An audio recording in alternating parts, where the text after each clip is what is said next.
medicació m'impedia somiar amb res. I tot i això, el dia que la Marina va desaparèixer, vaig despertar-me amb el record d'un cos suspès en l'aire. No sabria dir si el subjectava jo o no, però per primera vegada en molts mesos el pes del cos somiat tornava amb mi des del fibrat químic. Soc coixa. Cada matí eren les mateixes paraules.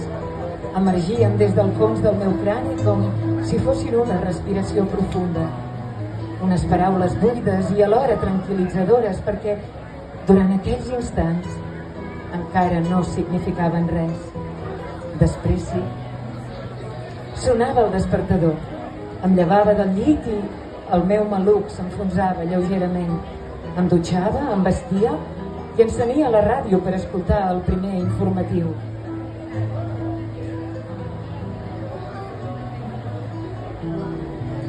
El cel d'aquell matí tenia la textura del paper de vàter quan es xopa. Això ho recordo bé.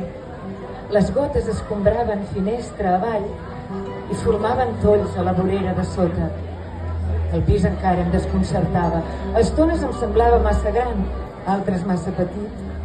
Em sentia com una cega a la qual han transplantat de test. Dos locutors anunciaven de nou la inauguració del 8 de novembre, una retrospectiva en record dels 30 anys dels aiguats. Sempre m'han anat gran les efemèrides. Prefereixo les gotes d'aigua exemptes de temps. Un únic intent, una caiguda, una eternitat, sense repeticions ni aniversaris, il·leses, naturalment coixes, oi que sí? S'estava fent tard i m'esperaven a la batllia. Un tràmit i ja està, em repetia jo. Firmar l'últim paper, el divorci, per fi. El cafè estava fred. Vaig recollir la carpeta, vaig calçar-me l'abric i abans de marxar vaig tornar enrere per endur-me un Valium. En sortir del pis ja caminava dreta. Forçava l'esquena i repartia el pes per evitar que el maluc esquerre em quedés enrere.